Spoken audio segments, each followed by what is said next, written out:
Hey guys, so here is a little short 10-minute video just to try to give you some access, if you like, into some hamstring lengths. Like, I hate that term, but there we go, it's the one that always gets used. The idea is for this was I was requested by some pole dancers who wanted to work on their splits. So this is an idea to work towards that. You probably aren't going to necessarily jump into splits after this first 10 minutes, but the movements in this exercise should give you some better length tension to the hamstrings and your spine and all that kind of stuff. So let's get on our mats, let's get started. So we're actually going to start down in that little squat where I just was. So if you struggle with squat, then find a book or something that you can put under your heels, maybe a block. Maybe you need to stand on the balls of your feet. Hello, Dexter. This is my boy Dex. He's going to be more adorable than me in this video. So there we go. Look, that's how you do a downward facing dog, and there's an upward facing dog. Cheers, Dex. Thanks for showing me up. So we're in this squat. We're hanging out. We're just letting our hips and our spines find some length. From here, we're going to stand our way up, fold down over the legs, place hands under your feet. Inhale, rise to a flat back. Exhale, folding down. Inhale, rise. And as you rise, you're going to try to straighten the legs a little bit. Exhale, folding down. And you can bend the knees at this point. Inhale, final time. Exhale, coming back down. Release those hands out, hands down to the floor. Step both feet back to downward facing dog. Inhale, right leg lift. So if you need to, bend your left knee. Give it some space. Bend your right knee in towards your bum. Open your hip.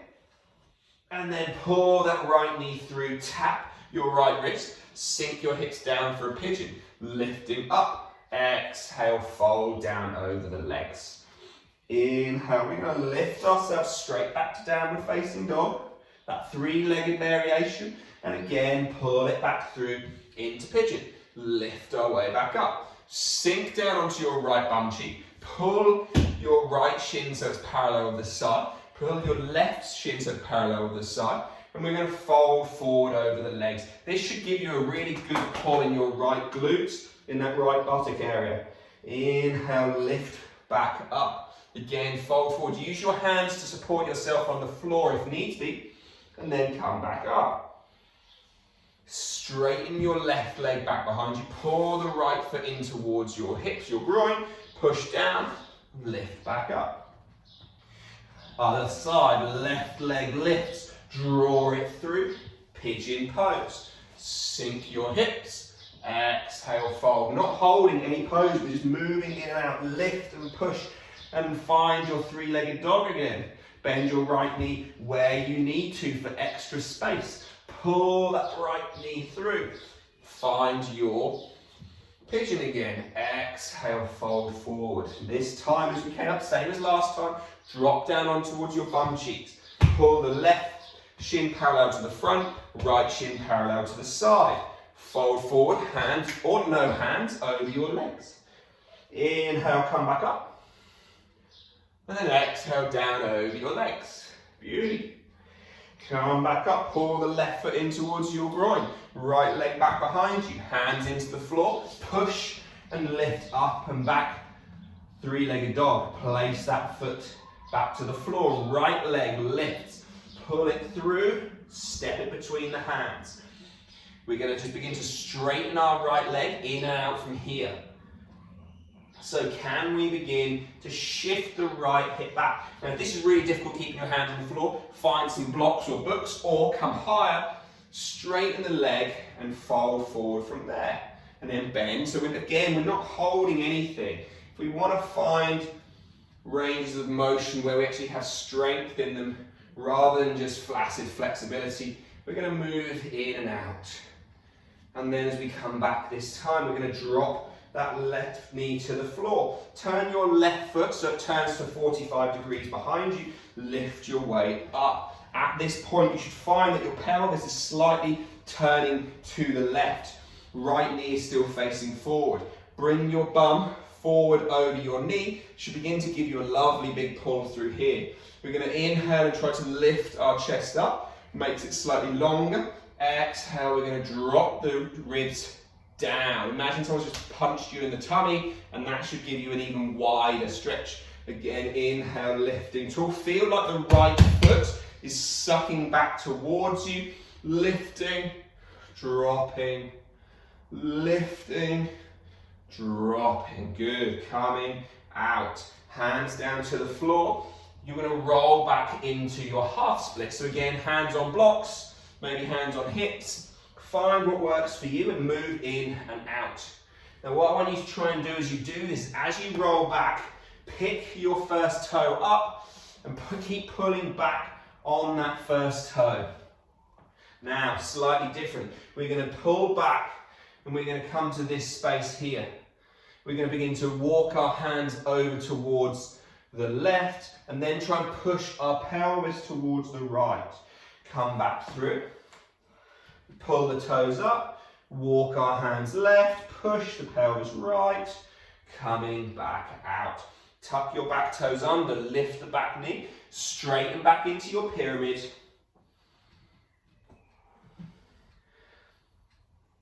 And then we'll step that left foot forward, sink back down towards our squat where we started.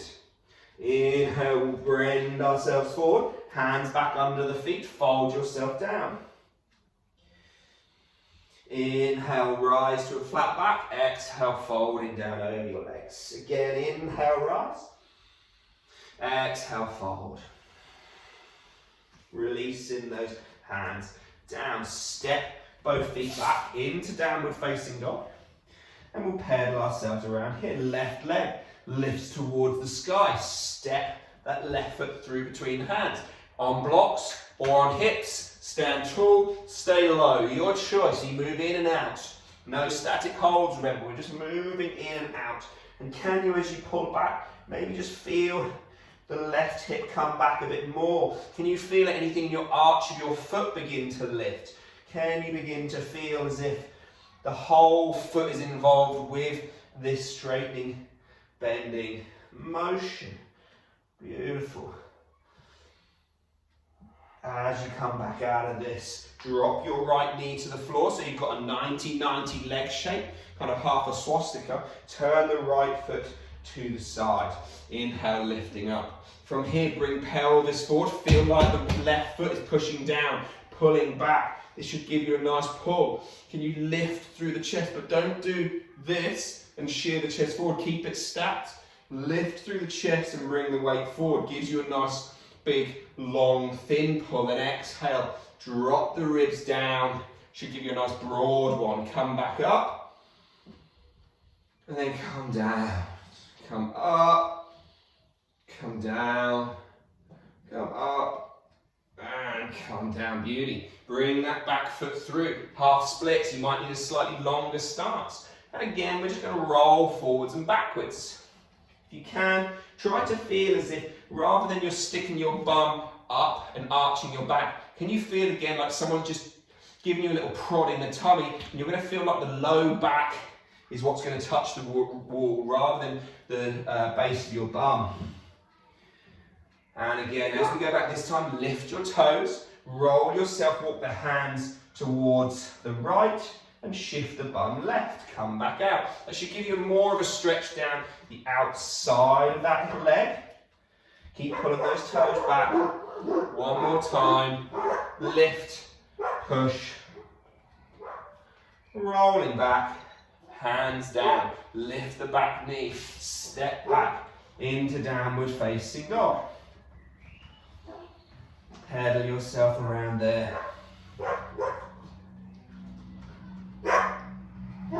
Bring your right knee to your right wrist, left knee to your left wrist. Roll over and come down on towards your mum.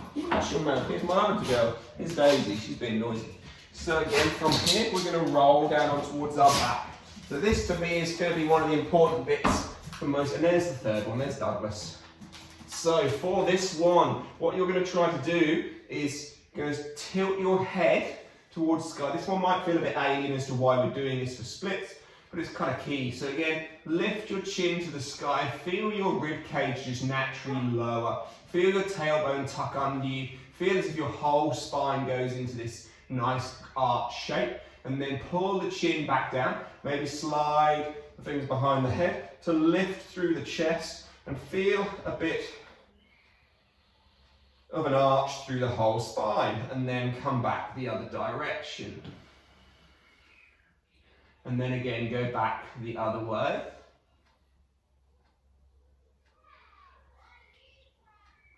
And then back the other way again.